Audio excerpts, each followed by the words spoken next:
Question 3, again straight off the AS paper, and similar to what we've just done, we need to do lots of force diagrams here. We'll start on this one here. We've got The weight of that one there, 0.8 G pulling down. We've got a normal reaction going up, and we've got some tension pulling it to the right. There's no friction on here, because friction isn't an AS topic, but also it does tell you that it's smooth. We've got another one here to look at. We've got some tension pulling it up, and we've got 0.6 G pulling it down. Let's do that one first. So at Q, what's pulling it down? So pulling it down is the 0.6 G. Pulling it up is the tension.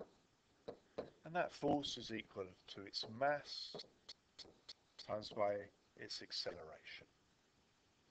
Now let's look what's happening at P. And what's pulling P off to the right? Pulling T off to the right is just the tension. So I don't have anything pulling it back here at all.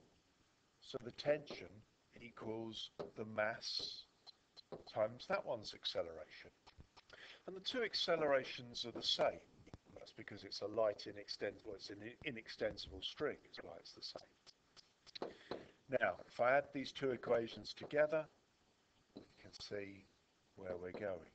The T's are going to cancel out, so I've just got 0.6 G. These add up to 1.4A, and so A is 0.6 G divided by 1.4, which gives the 4.2 which we were looking for. So that was 5 marks. There's a lot of work there. Some people tried to do it as one combined system, and because it was a show that, they only gave you 2 marks for that, although strictly true. Right, let's get that out of the way. Just put that up there for a minute, because we've got lots more to do here. 6 marks here, so lots of work to look at this. Find the time taken for P to hit pulley. Now it's not just going to go this 1.5 meters across there. We need to split it into 2 journeys.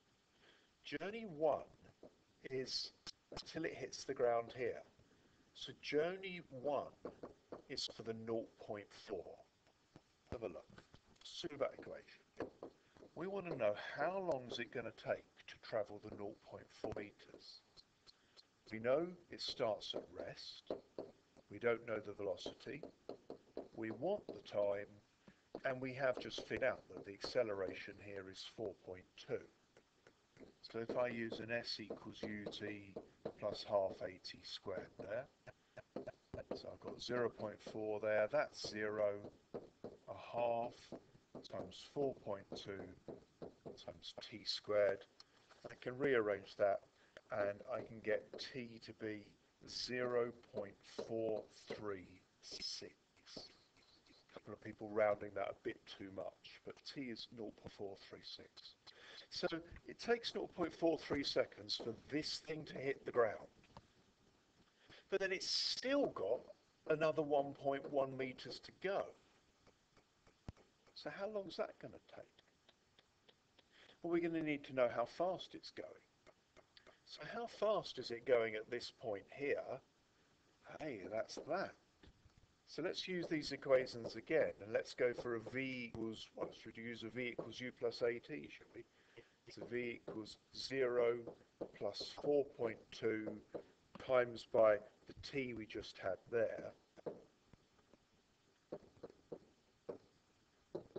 And I'm getting for that 1.833.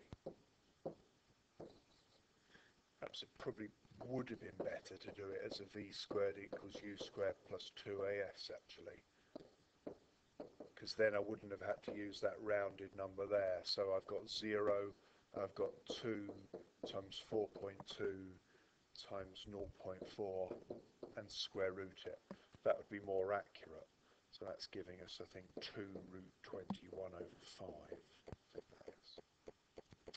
So this 1.1 meters, this 1.1 meters is being travelled at 1.833 meters per second, And if you do distance divided by time, then that works out to be about 0.6-ish.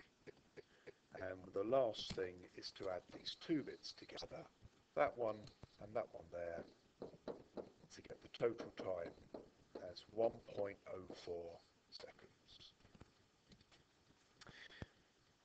For the part C, I've just copied it here for you because this is going to cause some argument. The question said state one limitation of the model. I've copied the question in here. It says the balls are modelled as particles, rope is light, inextensible, and pulley small and smooth. And so the mark scheme said you can have mark if you said rope light, rope inextensible,